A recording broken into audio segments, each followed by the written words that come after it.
I call this meeting to order. Please stand for the Pledge of Allegiance.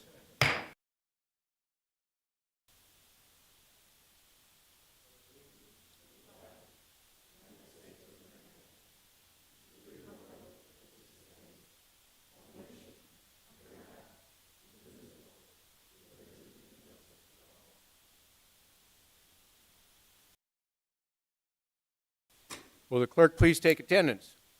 All council members are present, Mr. Mayor. Thank you. Entertain a motion to approve the agenda. So moved. So moved. Been moved and seconded. Will clerk please call the roll? Tilton Burn, Aye. Wendell, Aye. Avery, Aye. Bacon, Aye. Brink, Aye. Collins, Aye. Niemeyer. Aye. Okay, open forum. Is there any member in the public who wishes to address the council on an item not listed on tonight's agenda? Seeing none, we'll move on. Consent agenda, item 5. There are any items need to be removed from the consent agenda? Seeing none, entertain a motion to approve the consent agenda. So moved. Second. Is there any public comment on this item? Seeing none, does the council have any questions or comments? Please call the roll. Wendell, Aye. Avery, Aye. Bacon, Aye. Brink, Aye. Collins, Aye. Niemeyer, Aye. Tilton Burn. Aye. Okay. A somber moment here. We've got recognition of two outgoing council members, Patty Bacon and Leah Brink. Would you please join me down at the table there, gals?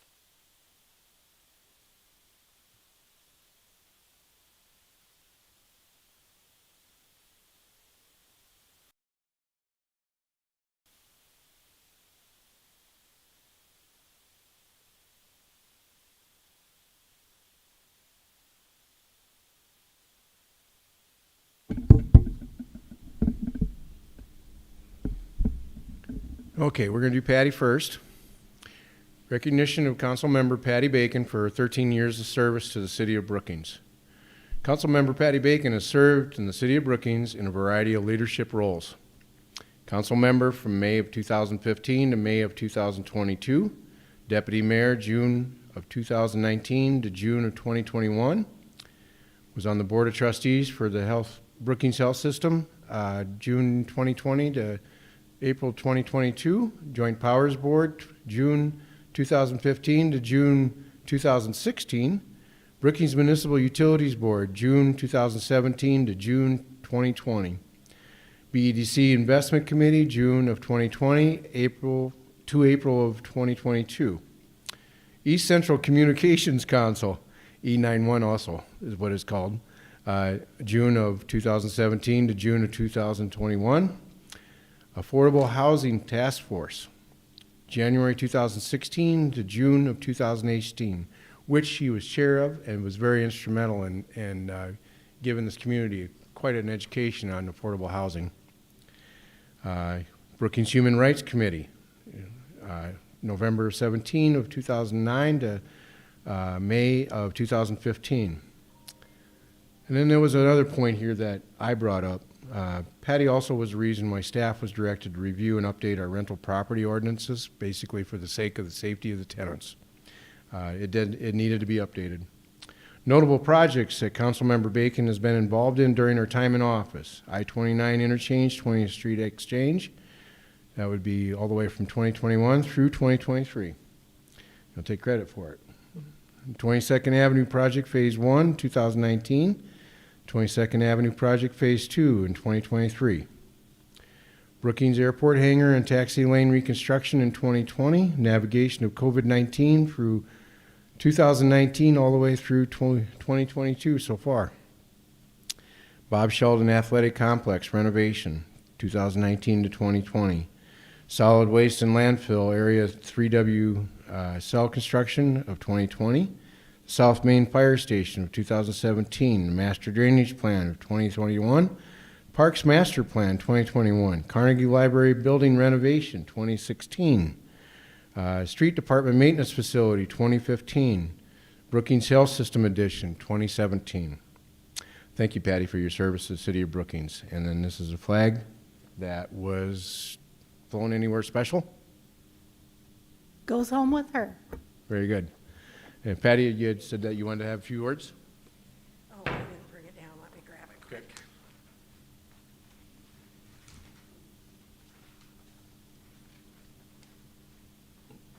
I thought we were going to be at the end of the meeting, not at the beginning. For the past 7 years, I've looked forward to serving my community in this capacity.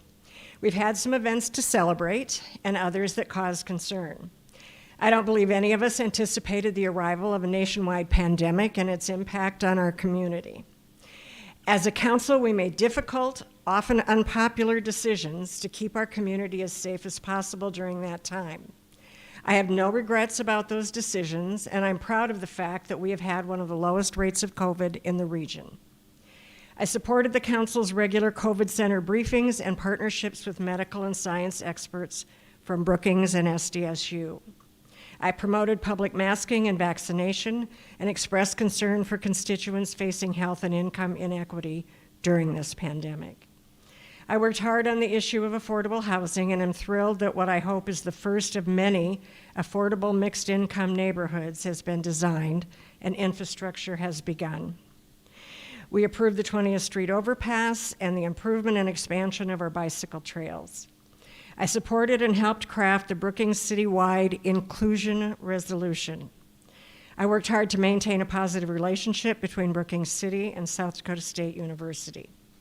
I contributed to the work of our Human Rights Commission to achieve Brookings' perfect Municipality Equality Index score, awarded by the National Human Rights Commission, and supported several other community initiatives that reinforce my pride in being a member of the Brookings community and my service on the City Council. Resigning from council was a difficult decision, but one I needed to make. Thank you to everyone who has supported me in the past 7 years. I pray that our City Council will continue to be proactive and progressive as it addresses issues and concerns for the City of Brookings. Thank you.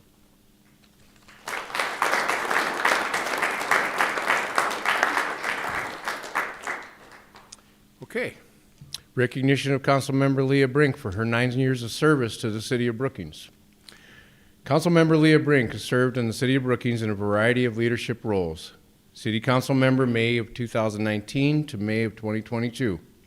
Brookings Health System Board of Trustees, May of 2019 to May of 2022. Joint Powers Board, May of 2019 to May of 2022. BEDC Investment Committee, May of 2019 and May of 2022.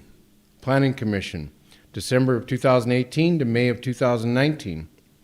Public Arts Commission, June 2016 to January of 2019.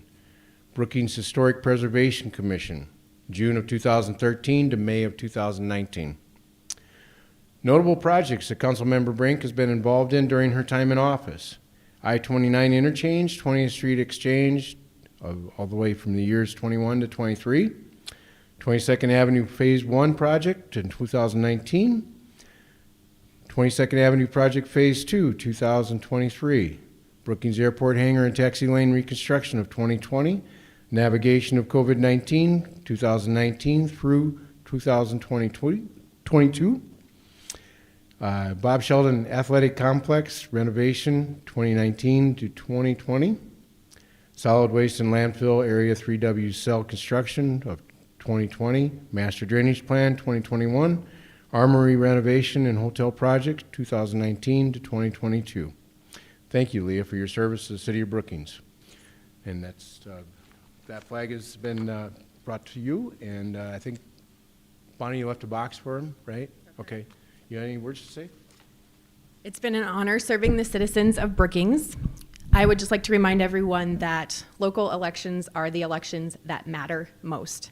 And we have ridiculously low voter turnout in those elections. So whatever all of us can do to make sure that folks understand and realize the decisions that the people in this room make impact all of you. And it's in your best interest to know who you're voting for and to get out there and vote every time. And it doesn't matter who's running, I would say the same thing. So please keep that in mind. And I wish you all well. Thank you.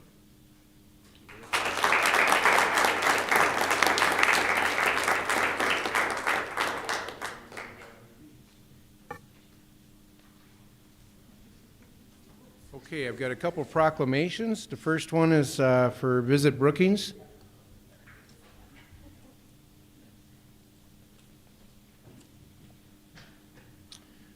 Laura from Visit Brookings is up here. All right, Mayoral Proclamation. Whereas tourism fosters vibrant communities, drives innovation, and powers the economy as one of South Dakota's top industries. Whereas during 2021, 13.5 million visitors came to South Dakota, spending $4.4 billion in our state, which generated $345 million in taxes to help pay for things like parks, streets, police, fire protection. And whereas, thanks to the tourism industry, each household in South Dakota saves $980 per year in taxes. Whereas visitors to the Brookings County spent $92.8 million in lodging, food, beverage, recreation, retail, transportation in 2021 and generated $7.6 million in state and local taxes for our community. And whereas the tourism industry supports 1,209 jobs in Brookings with an annual payroll of $25.4 million for residents in our community. And whereas Visit Brookings is the official destination, marketing and promotion organization of tourism in Brookings with staff working diligently to promote our community to travelers coming to try our restaurants, see our attractions, participate in tournaments, meetings, and events. Now therefore be resolved that I, Opke Niemeyer, Mayor of the City of Brookings, do hereby proclaim May 2 to 7 as National Travel and Tourism Week. There you go, Laura. Thank you very much. Yeah. If you want to say a few words, you certainly may. Well, thank you very much. I think sometimes when people think about tourism, you think about all of the fun, you think about going to fun places and doing fun things, but you don't always think about the people that it employs, the taxes it generates, and just the overall health of a community. And so we're taking a very good opportunity next week to talk about how important tourism is to Brookings as well as to the state of South Dakota. And we have a full week of activities planned. We've got a great customer service speaker coming up on May 5th at the Swift Health Center that we invite everyone to come to. It's free, and she's going to be absolutely fantastic. We're going to recognize our hospitality industry employees with our $25,000 sweepstakes giveaway. So we encourage those people within the industry to sign up and encourage your employees to come on out and try and win the prizes. That'll be going on at our office all week. And we're also going to be doing a lot of social media, recognizing both National Travel and Tourism Week and then Small Business Week, which is the next proclamation, because so many of our tourism industry businesses are those small businesses. They're the small restaurants, they're the mom and pop shops. They're all of those things that help really make a community vibrant. And we're so excited to be celebrating with the entire community of Brookings, and we invite you all to take place and participate. You can find a whole schedule of activities on our website, www.visitbrookingsSD.com. So thank you very much.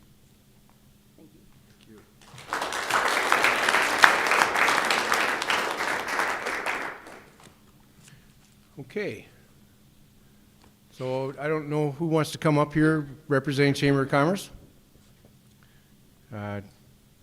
Small Business Week proclamation.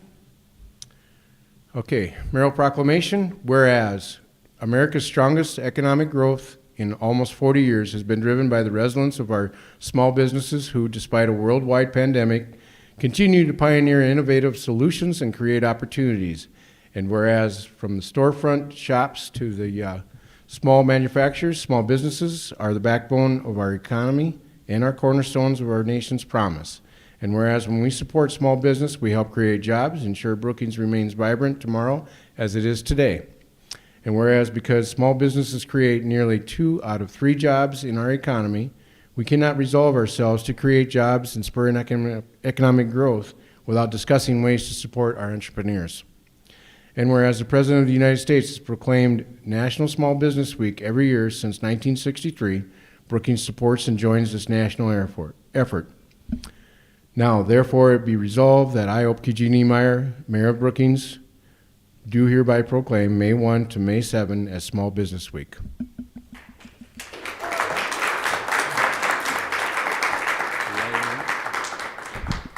Well, I hope you can all agree when I say that we are very lucky to have all of the many small businesses that we do in Brookings, downtown and throughout the community. We're extremely excited to be able to recognize them with our partnerships with Visit Brookings and the Brookings Economic Development Corporation. In the next couple of weeks, we'll have specifically 5 awards coming out, announced shortly, and then some things going on downtown and in the community. So make sure you are watching out for that. Thanks.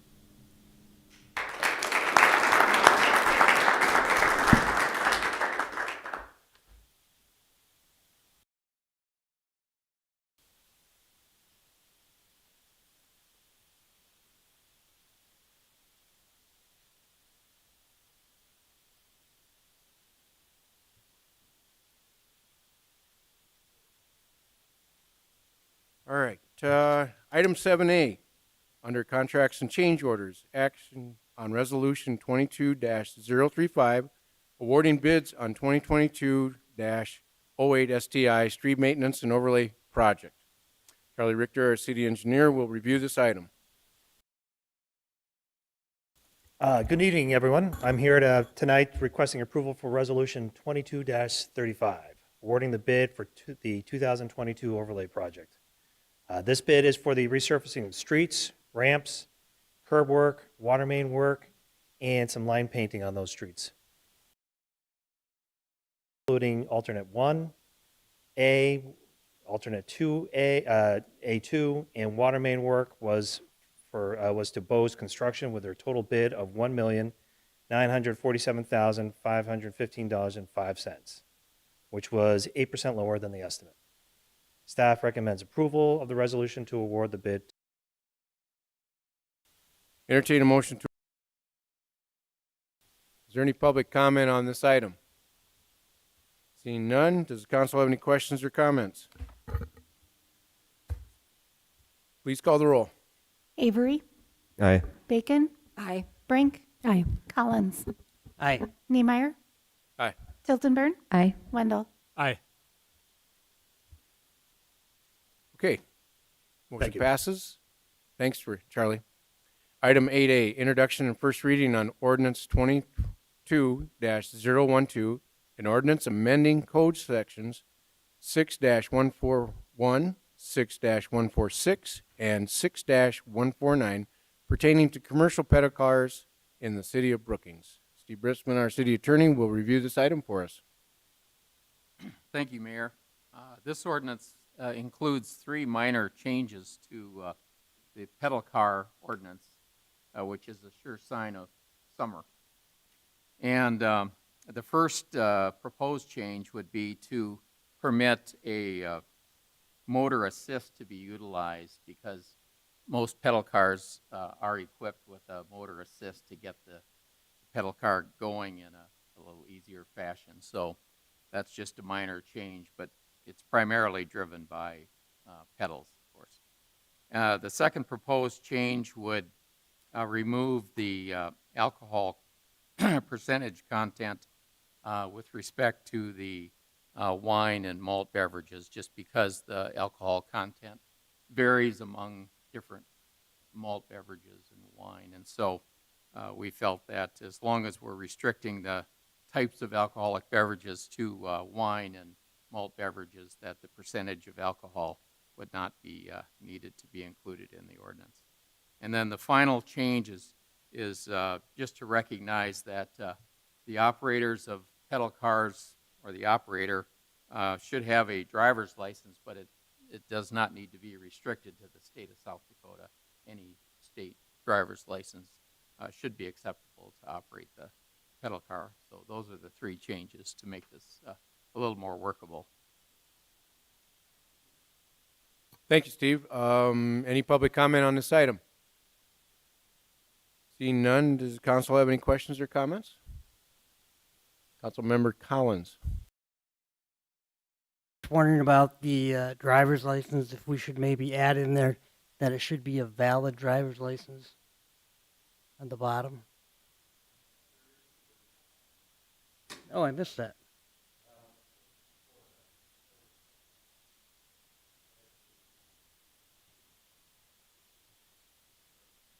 Okay, thank you. Any other comments or questions? All right, second reading will be May 10, 2022. Second reading and action on ordinance 22-013, an ordinance authorizing budget amendment number 4 to the 2022 budget. Ashley Wrench, our Deputy Finance. Good evening, Mayor and members of the council. This is the second reading of ordinance 22-013, authorizing amendment number 4 to the 2022 budget. No changes have been made since the first reading, and this ordinance has 3 parts. Part 1 carries forward funds from the 2021 budget in the amount of $271. This includes budget authority for our police department operational analysis and our capital project funds. Part 2 includes new priority items in the amount of $1,570,286. $4,300 of this is the replenishment of City of Brookings branded promotional items.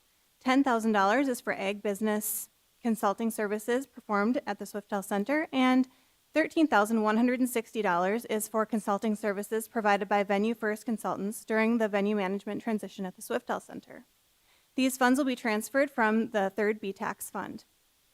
$42,826 will be transferred from the general fund to the Swiftel Center to cover the 2021 budget shortfall. As you may remember, this shortfall was originally projected to be $194,000 at the third quarter of 2021, and a revised estimate of $52,452 was provided to the council in January. So the final total of $42,826 is much more favorable than where we expected to end the year. The final item in Part 2 is the Swiftel Center's HVAC system replacement, which is expected not to exceed $1.5 million. The current system is 10 years past its useful life and is requiring frequent maintenance. This has been identified as a City Council priority project and will be funded through existing general fund reserves. Finally, Part 3 involves buildings and contingency-related expenditures in the amount of $31,800. $20,000 will be transferred from the building sinking fund for 2 ionizers to be installed in City Hall's HVAC system. $11,800 will be transferred from the city manager's contingency fund for Banner Associates to develop a professional cost estimate for the holding barn located near Larson Ice Arena and the Swiftel Center. This project is intended to create an indoor recreation space while at the same time enhancing the functionality for Swiftel Center operations and programming. This concludes the second reading, and I'll stand by for any questions. Thank you. Thank you, Ashley. Entertain a motion to approve. So moved. Second. Is there any public comment on this item? Seeing none, does the council have any questions or comments? Please call the roll. Bacon, Aye. Brink, Aye. Collins, Aye. Niemeyer, Aye. Tilton Burn, Aye. Wendell, Aye. Avery. Aye. Motion passes. Item 9B, public hearing and action on ordinance 22-014, an ordinance to rezone the south 545 feet of the north 1,053.7 feet of the east 467 feet of the west 500 feet, excluding Lot H1 of the southeast quarter in Section 35, Township 110, Range 50, from Business B 2A Office District to Residence R2 Two-Family District. Mike Struck, our Community Development Director, will review this item. Thank you, Mr. Mayor. 22-014 is a rezoning to rezone a portion of property from B2A to an R2 district. The adjacent properties to the east of this area is zoned R2, to the south is R1. And then it would have B2A zoning as a buffer between this property and Main Avenue. That's identified in our comprehensive plan as an urban low intensity. It does fit well with the proposed zoning that's being proposed at this particular location. It does come to you with a unanimous recommendation from the Planning Commission, and the Development Review Team does support this, and it's intended to provide some housing opportunities in this area. You also notice the next item and item 10A on the agenda, they're all intertwined, so we'll have even further discussion on the next item if the rezoning gets approved. I would stand for any questions, and the applicants are in the audience tonight. Thanks, Mike. Open the public hearing on this item. Any public comment?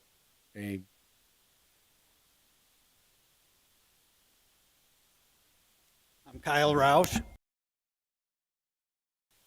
I'm Rob Van Laken, representing Northern Plains Professional Properties. Yeah, and I don't have a lot to add from what Mike said. We're just, we're looking to build a row of quality, low-density, affordable homes along the north and east sides of the property here. We're looking to build a private looped road through the property, which we feel like could really assist in the traffic flow through this area. And the homes that we're looking to build, they'd be threeplexes and fourplexes, and we feel like we're planning on building a medical building on the front of the property, which is what we were here for last May, and so we feel like this would be a nice complement for the development and just a great mixed use for this property. Have any questions? Is there any other public comments or questions? You guys probably might want to stay close by and have a few questions from council possibly.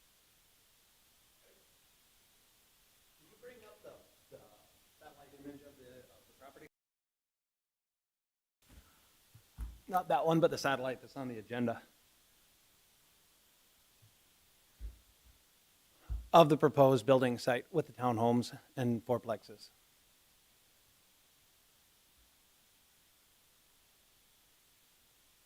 Oh, that's the next one? Okay. So I don't know how this works, if this goes first or not, but I'm looking at, obviously, the next agenda item. I'm a property owner on the southeast corner of that, of the proposed change area. We went, my wife, I'm Jason Flasky, my wife Rachel went Sir, to why don't you hold off until the next item? the next item. Thank you. Shall I take a seat? Any other public comments or questions? Okay, public hearing closed. Entertain a motion to approve. So moved. Second. Been moved and second. Is there any council comment or questions? Please call the roll. Brink, Aye. Collins, Aye. Niemeyer, Aye. Tilden Burn, Aye. Wendell, Aye. Avery, Aye. Bacon. Aye. Motion passes. Okay, item 9C, public hearing and action on ordinance 22-014, an ordinance to permit conditional use townhouses on the south 540 feet of the north 1,053.7 feet of the east 467 feet of the west 500 feet, excluding lot HA and the southeast quarter on section 35, township 110, range 50. Mike Struck, our community development director, will review this item. Ordinance 22-015 is a conditional use permit. The construction of townhouses within this area. In particular, this does come to you with a unanimous recommendation from the Planning Commission. The Development Review Team does support this. However, with the Planning Commission's recommendation, it is recommended with one of the contingencies that the conditional use permit is for townhouses up to a maximum of 20 dwelling units on this particular area. And so the primary reason the Planning Commission provided that is once the R2 zoning is in place, once the conditional use is authorized, they did not want to see more than 20 units, but they wanted to provide the flexibility to the developer if they wanted to do twin homes, a combination of maybe threeplexes or fourplexes, but that the total unit density would not exceed 20 units in this particular parcel of property. This is kind of showing the site plan. It'll get into further with item 10A, but this is a preliminary plat. It kind of shows where that private road is planned coming off of Main Avenue, with the two blocks to the blocks 1 and 2 being office type areas, and then the block 3 to the east is where occur. And so I would stand for any questions you may have on this. All right. Item, is there any public comment? Please state your name and address. Jason Flasky. The little finger that's down there on the south end of that intended use of that. Is that going to be a parking lot, green space? Does the street just end there, guys, or is there an out? Is it? This particular on the very south end of Block 3, it ends there. That actual little finger is attached with Block 1. When we went through the development review team process, we looked at basically dead-ending that private road at the last unit, and that would be landscape green space area. But if it was needed in the future for Block 1 for the commercial or business venture, it certainly could be looped around. If additional parking was demanded in the area, that could be converted to parking. But for the time being, it's green space. Okay, so in my current location, I already have flooding problems in my house with the water coming off of that hill. I've had to do a decent amount of work to the yard just so that it doesn't run into my yard, and that's when the field is in alfalfa. If that is a parking space there, I will certainly have flooding issues with my house. And the way that the hill lays, the water will be diverted to the south and will also flood out my neighbor's house. There is the speed that the water comes down is pretty tremendous in that area. So that's going to be a problem for me as a homeowner. And if it is converted into a parking lot, is there a city accommodation at the very least to have a privacy fence placed in there so that I don't have headlights flashing into my kitchen window every time a car drives in and out of the parking lot? And the third part of the question is if my house is flooded, what liability does the current proposal, the owner of the property and or the city have with that?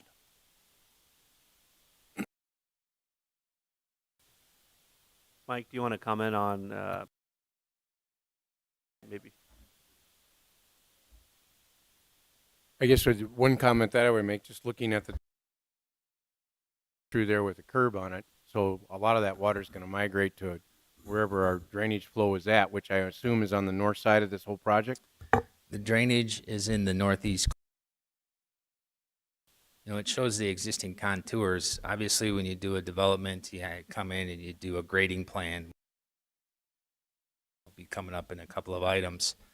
There'll be, you know, grading that will occur. The curb and gutter will catch, you know,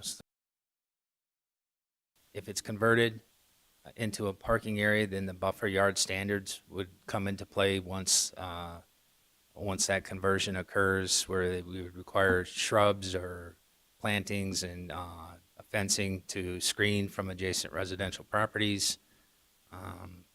From a liability perspective, I can't answer that question.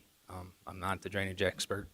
I guess, Mike, the one question that I would ask you to answer, there is a stormwater master plan or plan that's required of this property. Yes, and they have submitted the final drainage plan. The staff is reviewing that, and they're working on the necessary easements for any piping that would be needed for this project.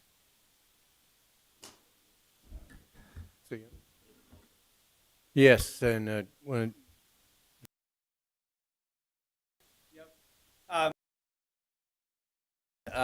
This entire area is master planned. The planning commission, you know, they made sure we went through great lengths before they approved this development as far as our drainage goes.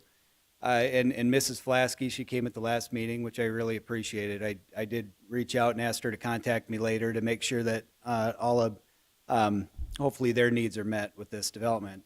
But, you know, we just purchased this property last year, last fall, and I know, you know, a couple years ago there was some pretty extreme rainfall events. In this development, as you can see, it tips mostly just straight to the east, just like you know has been said here. With that said, Banner in their development plan, they're going to have us erect basically a berm along the entire east lot line of the property. So, I mean, to the maximum extent possible, not only do we have curb and gutter here, that's all going to drain all the way up to the northeast corner and go out through a stormwater system, but, I mean, everything but probably the last 3 feet of our land will be improved from where it is now, as far as drainage, and all that water will get sent directly north. I'd have to look, but it'll be tall enough to, stop everything but a biblical flood, I would say. I mean, it's, but anyway, yeah, I guess that would just be my comment regarding drainage. So, Thank you. yep. One final question that I didn't have. Lot, am I entitled to have a privacy fence placed over there to mitigate the headlights at night? Mr. Struck, Converted to parking, that's when the buffer requirements come in, where we do screening with shrubs, fencing, tree plantings, landscaping, things like that. So to try and minimize that glare that would shine into adjacent residential properties. But that would happen at the time that it was converted. Obviously, I don't do this, so you're the expert in this. So, but at whose expense is that? Just curious. That's the developer's expense. They're making the conversion from green space to parking. Okay, so for now, the proposal is that it's green space on that finger. Correct. Okay. And then would there be a public notification that that was going to be changed? No, that's just part of the development approval process. When they would look to expand the parking, that's when those things would be come into play, where they would have to make adjustments to their site plan based upon improvements that they've made on the property. We require, once you get to a certain extent of parking, that they would have to then screen from adjacent residential properties. And that's just part of our standard zoning ordinance. Okay. thank you. Thank you very much. Thank you for your comments. Any other comments or questions? Public hearing closed. Any comments or questions from council? I think pretty much all the questions were asked already. Please call the roll. We need a motion and a second, Oh. Mr. Mayor. Oh, that's right. You're right. I'm sorry. We'll open this one different. Entertain a motion to approve. So moved. Second. Is there any comments or questions from council now? Seeing none, please call the roll. Collins, Aye. Niemeyer, Aye. Tiltonburn, Aye. Wendell, Aye. Avery, Aye. Bacon, Aye. Brink. Aye. Motion passes. Thank you. Item 9D, public hearing and action on ordinance 22-16-016, an ordinance to permit by conditional use a major home occupation hair salon on Lot 18, Block 4 of Moriarty Edgebrook Addition, also known as 1636 Durrell Drive. Mike Struck, our Community Development Director, will address this item. 22-016 is a conditional use permit for a major home Moriarty Edgebrook Addition area. This major home occupation is to establish a one-chair hair salon within the home. It fits our criteria for a major home occupation. It does come to you with a unanimous recommendation from the Planning Commission. Review team supports it. As a condition of the conditional use permit, it's for the applicant only and cannot be transferred to a future property owner without coming back through the conditional use process. And I'd stand for any questions you may have. Thanks, Mike. Is there any public comments?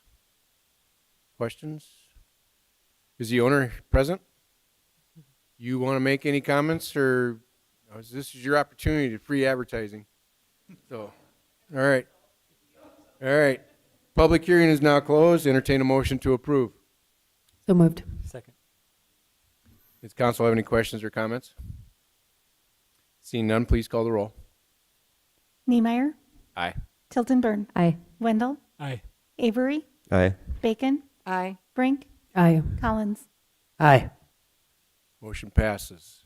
Item 10A, action on a preliminary plat for blocks 1 through 3 in Northern Plains Addition. Mike Struck, Community Development Director, will review this item. Thank you, Mayor and council members. This is the zone and conditional use that were previously approved.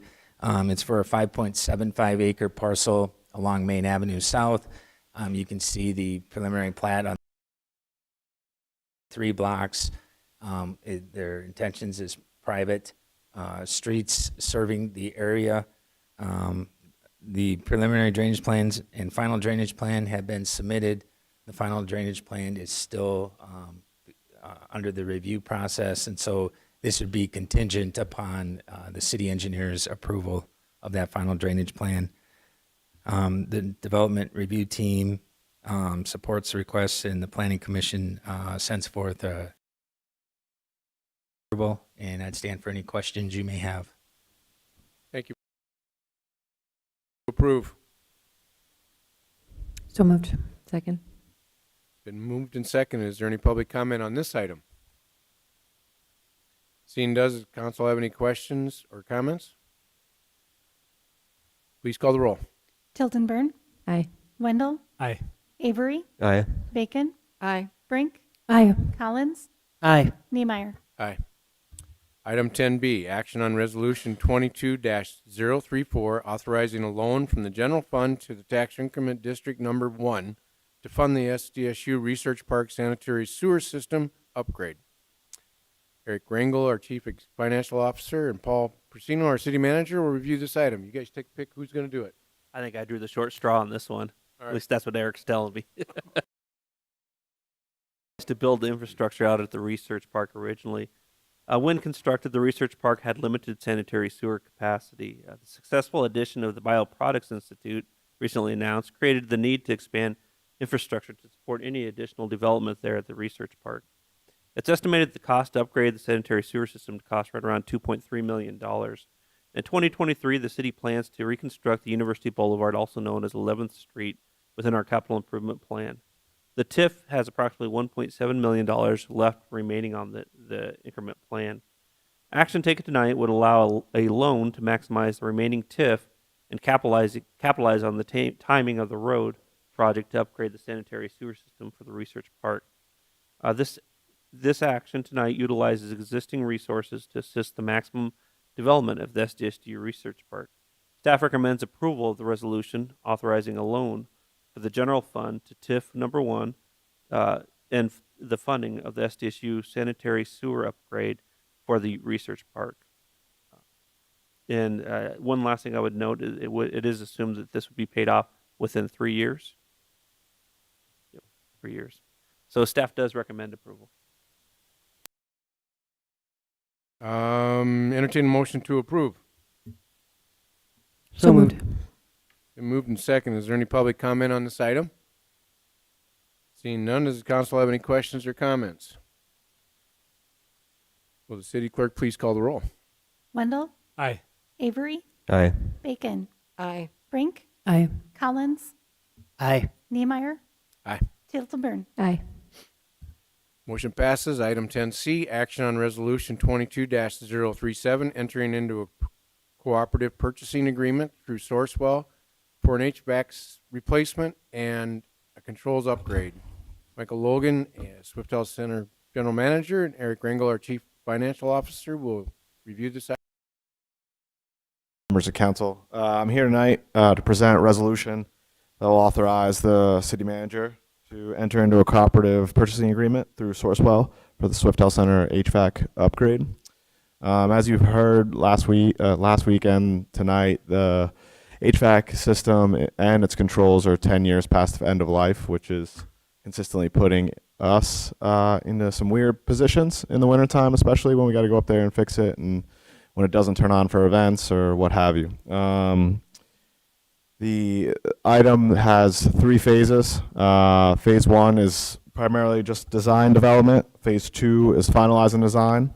And phase 3 is just execute construction. As far as timeline goes, we would start in June of 2022, and then it would end in May of 2023. So a large project for us. The project's estimated cost is not to exceed $1.5 million. It's funded through the city priority project fund. With that, I'll stand by for any questions. Thank you. Motion to approve. So moved. Second. Been moved and seconded. Is there any public comment on this item? Seeing none, does the council have any questions or comments? Nick? Thanks. I don't have a question necessarily related to the cost of the project. We lay out the phases. Will there be an interruption in service or open dates at the Swift Health Center that you anticipate? That's a great question, Nick. As of right now, we'll have to, put out all of the information out there and see like what events book and when they don't. The goal is to obviously not disrupt any events. The good thing about the Swift Health Center, it's split up into two different HVAC areas, one being the admin offices and meeting rooms, and then the other being the arena side. So we could, if we had to work on the meeting room side at one point and still do arena events, like for example, we just had the SDSU rodeo there. It was primarily just the arena side. So that'd be a great opportunity in April to work on the meeting room side for an entire week, if that makes sense. So we would find holes in the calendar to, piecemeal this thing together. All right, any other questions? I've had. Seeing none, please call the roll. Avery, Aye. Bacon, Aye. Brink, Aye. Collins, Aye. Niemeyer, Aye. Tiltonburn, Aye. Wendell. Aye. Motion passes. All you want, we'll do the long-awaited city progress report. Dick Meshi, our assistant city manager, will give us a progress report. The council. This is the April 2022 progress report. I also think Mike said that whenever they are fully booked at the Swift Health Center, they'll just shut it off in his office and they can work on it there. He doesn't mind how. Mike's office can be the uncomfortable one really at any time. First project up is the interchange project, which is back underway. That project was awarded to Bose Construction. Work resumed over the past 3 weeks, primarily focusing on the pond near I-29, which is being mucked out to remove the sediment from the bottom, so there are no issues when it is filled with gravel. Traffic control barriers have been placed on I-29, which most have seen if they've headed south towards Sioux Falls. Water main installation work has begun. Utility companies are busy relocating their lines. Next step for this project include a groundbreaking ceremony set for May 11th at 10 a.m. Would encourage all to attend who are available. Substantial completion for this project is July of 2023. One of the projects that Councilmember Bacon was recognized for tonight is the 15th Street and 7th Ave project. To make that possible, we are in the process of some infrastructure improvements. A significant amount of this work was completed last year in 2021, and we will be finishing it up this year by summer of 23. The work that's remaining on this project at this point is finishing the detention basin, installing base, curb, gutter, and sidewalks, and then finish the shared use path as well as pave the roadway. 2022 overlay project, which was awarded tonight, will resurface 7 streets throughout the community as well as work on ramps, bike network improvements primarily focused on striping, curb and gutter repairs, as well as sidewalk improvements. A Street and Main Avenue intersection project, the completion date is anticipated in August of 22.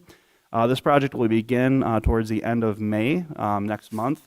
One note with this is that intersection will be closed for the vast majority of the summer. That will start after school ends this year. It will complete before school goes into session next season.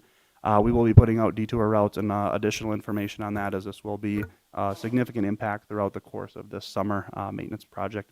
The scope of this project is the replacement of the asphalt surface with concrete, new water main, new video detection system for those cameras, pedestrian push button pedals, sidewalks and ramps there as well. Before you is the 2022 chip seal project. That will be completed in September of this year. This year we did re-specify the stone that we utilize. It will still be the pink quartzite, but a little bit different dimensionality on that, a little bit more surface area to it, so it doesn't quite embed as far into the oil when that is placed down as the adhesive. We'll chip seal all or portions of 45 streets, including line striping, and we did make an extended effort this year to coordinate with BMU to avoid any construction areas that they may be working in, as well if they have any specific areas that is desired. The last thing we want to do is go ahead and put a fresh chip seal layer on and then have BMU come in and replace a manhole or something of that nature, as those two items don't work together. So focus and enhance cooperation between us and Brookings Municipal Utilities. Diversity signs and stickers are available. A month or two when we did the progress report, we were out, but we have since received fresh stock of both of those. So I would encourage anyone to stop by the City Administrative Building who would be interested in a diversity yard sign or a sticker perhaps. It is the hope of the Human Rights Commission that the diversity signs will not only reinforce the city's welcoming environment, but also propel residents to reach out to their neighbors, build bridges of connection, and foster further dialogue. For those who do want to put up a yard sign, we do encourage you to place those in your yard and not in the boulevard. Parks and Recreation Department has recently launched their Urban Forest Initiative, which was incredibly popular last year. It is a reimbursement program to encourage the planting of trees, up to $125 per tree, as well as $40 towards professional installation or professional planting of those trees. Eligibility is limited to City of Brookings residents, maximum 2 trees per property. And on our website, we do have an approved tree species list for you to choose from and work with local nurseries. That program did start on the 20th of April. It is on a first-come, first-served basis. There is a tremendous amount of information on our website and would encourage anyone to check out this great initiative if you have interest in participating. Second annual community games will be back by popular demand. Deadline will be on Monday, May 9th. They will take place June 24th through 26th. These are an opportunity to showcase not only our great recreational facilities and opportunities throughout the community, but also promote a healthy lifestyle through friendly competition and plenty of fun. Website is up available on the screen for anyone who would like to register a team. The city is in the process of updating our stormwater master plan. The primary goals of updating the master plan are to address and reduce the potential for flooding, prioritize improvement projects, reduce impact on downstream communities, and then develop a resilient plan that addresses flooding while considering environmental as well as social benefits. We did host an engagement session on April 21st to seek input to ensure the master plan is reflective of the goals and needs of the residents and local business community. The event provided residents with information about the planning process, allowing community members to provide feedback on the initial findings and gain input on the city's current stormwater system. We will have 2 additional community or public events planned on this, the next one being in the June-July timeframe. The website before everyone on the screen will take you to a brief overview of that presentation, as well as an opportunity to complete a survey that we would ask anyone interested to fill out. We do have a recording available online from that April 21st session on the educational portion for anyone who is unavailable to attend. And in the very near future, we will be launching a specific web page for this project where we'll be placing links to the video as well as other materials and information as they come forward, as well as future key dates for engagement opportunities. We will plan on concluding this project in September 22 with a finalized plan and a presentation to City Council. Couple of updates in the solid waste division. We've got our new compactor there, which is still in the process of being put together and will be ready for use in June of 22. Each of those wheels, I'm told, weighs about 8,000 pounds, so that's heavy. This is a critical piece of equipment for our landfill as it maximizes our useful cell life where we're placing our refuse. Each of those cells does cost about $2 million, and we want to try to get about 10 years of life out of those. So this is a critical piece to make sure we're properly compacting our refuse and maximizing our life of our landfill. We will have a social media piece coming on this as it is a very interesting and unique piece of equipment that goes a little bit unseen for most of the time. Spring cleanup was completed this year. We completed the citywide residential cleanup within 5 days. Free dumping for residents does continue through the end of the month, so if you have some closets or garages or whatever the case might be that you're cleaning out, feel free to run that out to the landfill, and that will be free dumping for residents through the end of this month. We will have data available on how much we collected and things of that nature at the next month's progress report. So everyone will stay on the edge of their seats until then. The Citizens Campus is open as well, and that is an opportunity for residents to bring yard waste and grass clippings out. That is open 24/7 out at the Brookings landfill.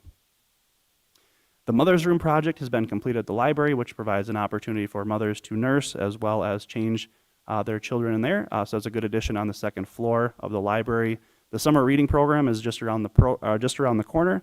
This year's theme will be an ocean of possibilities. The kids registration is May 15th, and the teen registration will open up on the 24th.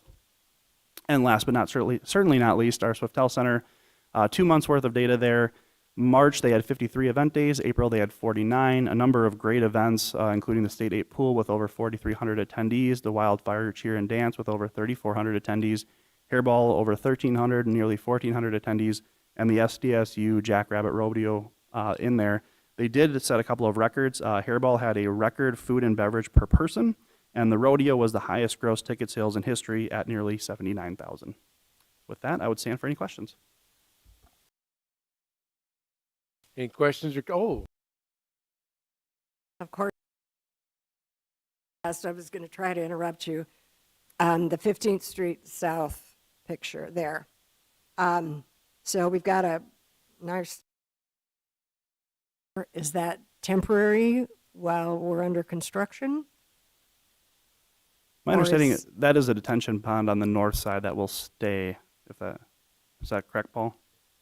That area there will be part of the stormwater retention, that it will hold water all the time. I was just going to ask, do we have any idea? Are we anticipating that it's going to have water in it all the time, or? I don't know that it'll hold water in it all the time. I haven't seen yet the design for it, but it will be part of the stormwater system in that area. Okay, thank you. Questions or comments? Wayne? Jake, somebody brought it to my attention. I hadn't even thought about it, but all that work on 20th Street with the interchange project, it looks like a lot of those really nice crabapple trees are going to get torn out of there. Is that right? That's something we could follow up on and get back to you on. Okay, because it just seemed like it'd be if there's any way to save those, and they have to be moved, but can they be moved? Can be utilized somewhere else? Or, it takes so long to grow a tree around here. You hate to just bulldoze them all out of there, but absolutely. Yeah.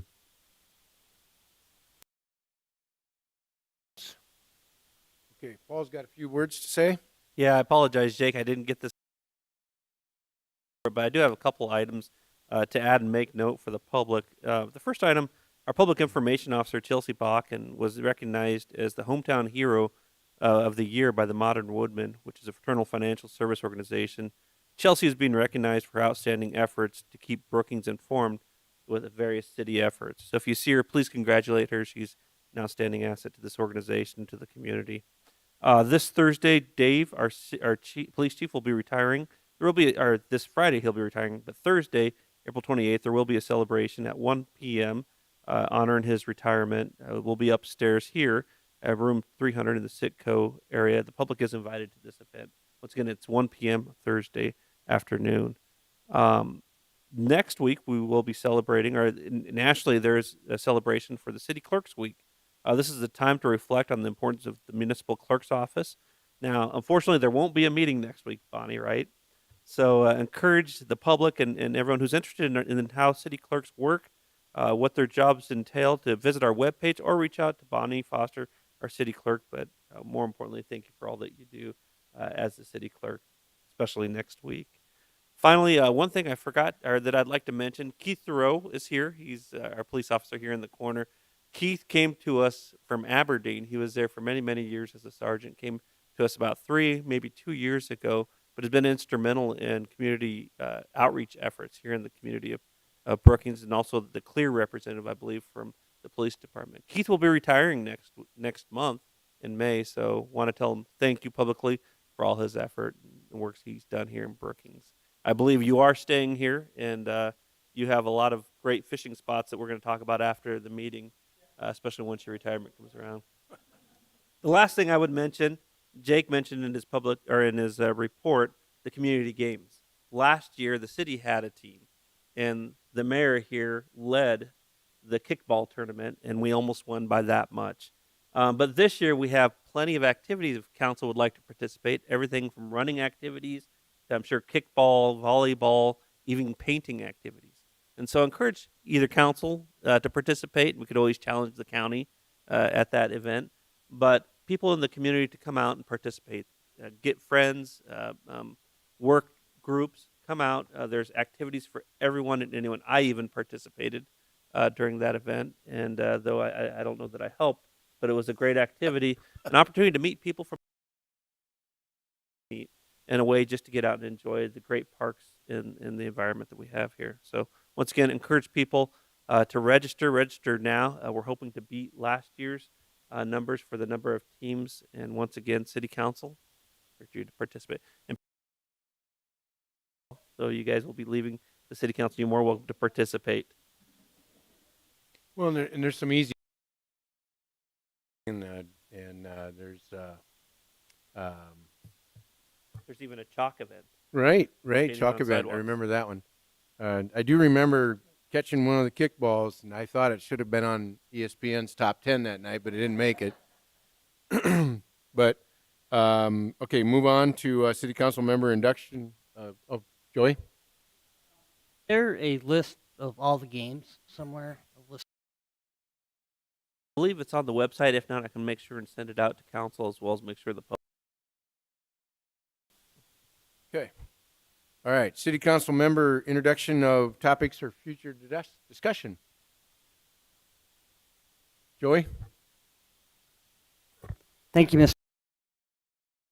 I'd like to talk a little bit about the scholarship that we are providing for students. I'd like to move to include as part of the scholarship program that students who receive the scholarship will need to put in 5 hours per semester volunteering in the community that they are attending, where they can work with nonprofits, and this requirement can be added to a future meeting and discussion or possible action. And this can wait till next year's budget process. I believe they've already started this year. So, Is there a second to that motion? Been moved and seconded. Is there any discussion amongst the council? Can I ask a clarifying question?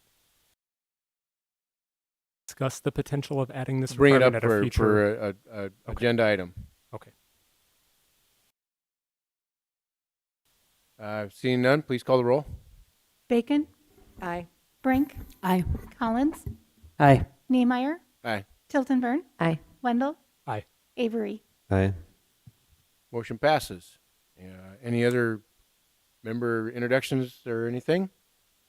I would just like again to say thank you to Leah and Patty for serving on city council and numerous boards that you've been on. It's always kind of enlightening just to see how many things that you actually are involved in. I think it's good that the public knows how much you actually did for the community. And an opportunity for any of the other council members to make comments, you certainly may at this moment. Council Member Wendell. Thank you, Mayor. I probably would provide some comments. You made eye contact there. So I would be remiss just not in saying thank you to Councilor Brink and Councilor Bacon. I think in particular for those of us that have been on the dais since and throughout 2020, we were kind of in the trenches together, and it was an experience that I'm certain changed all of us. And so I want to thank you for the time you dedicated to the city, in particular in a really unpredictable, uncertain, and unprecedented time in the life of our community and our state and our country. I appreciated the note that the mayor made when he recognized both of you, listing the projects you've been involved in as councilors, but also your service to the city prior to your time on the council. I think it really points to your dedication not just to serve in public office, but to serve the city in a variety of ways. And so I thank you both for that. I've had the privilege of serving on the council with Councilor Bacon throughout my time here. She was already here when I got here in 2016. And because of the rotation of how our terms worked, we've run for office on the same ballot multiple times. And if you've run for office, you know that sometimes when you're on the ballot with somebody, you spend a whole lot of time together during election season in particular. And so I've gotten to know Councilor Bacon really well. She served as a great leader and a mentor, and I want to thank her in particular for that. I want to thank her for the dignity in which she served in her office and the grace in which she steps away. So thank you, and thank you both for your time on the council. Okay, entertain a motion to adjourn. So moved. So moved. All those in favor say aye. Aye. Aye. Those opposed? Meeting adjourned.